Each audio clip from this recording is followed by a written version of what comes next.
People who are dealing with extended, challenging situations can sometimes feel frustrated that their tefillos or the efforts that they have put into resolving the problem have not come to fruition.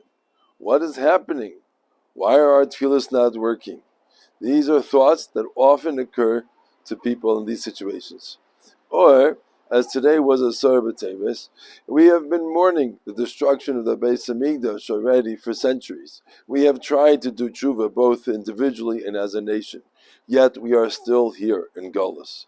How do we deal with these feelings of frustration? Yesterday, a story took place that I would like to share with you that helps put this in perspective.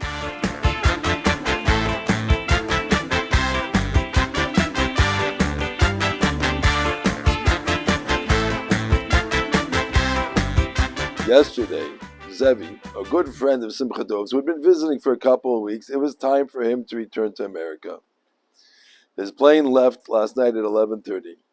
He was on schedule. He had made the arrangements. He arranged for a taxi. He arranged for meet some friends along the way, and everything was on track. He gets to the airport on time, and the plane is ready to leave even 5 minutes early. And then, one delay after another. Each thing, something that was unpredictable. Until finally at 2 a.m, they said that the ground crews had already left the airport and they could no longer take off. When I awoke the next morning, I found Zevi back in our apartment and sleeping in the bed that he was staying. How frustrating it was that despite all of his plans, it didn't help, and his plane was not able to take off. Now, in Zevi's situation, it's clear that it had nothing to do with him. And it wasn't his behaviors or something that he did wrong that made that plane not take off and be delayed for another day. So even though it was frustrating, he didn't question his behaviors.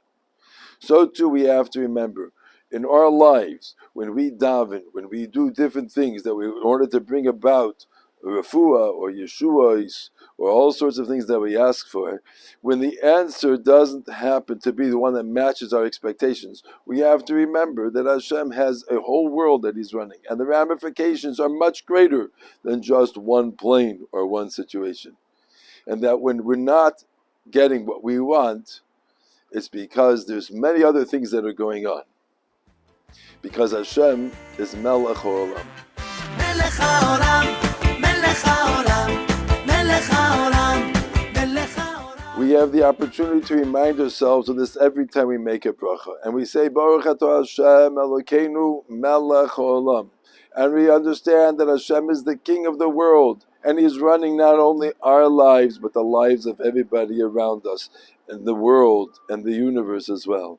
And therefore, when things are not going according to our expectations, we have to put that into the right perspective. We first say, before we say the words Melech Haolam, we say Elokeinu.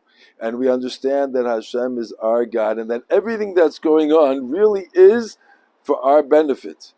And even though there is a world and there is a universe that is going on and being run, Hashem calculates everything for the best for each individual within the group. And while that is beyond human comprehension, that is what we say every time we make the bracha, and we say Elokeinu Melech Haolam. We are recognizing and putting it all in the right perspective to be able to appreciate everything that Hashem is doing for us. May we be zoche to be able to feel Hashem's hashgacha and of Hashem's love and guidance in everything that happens. And when things don't go the way we want, let us be able to remember that too is only for our own good. Melech Haolam.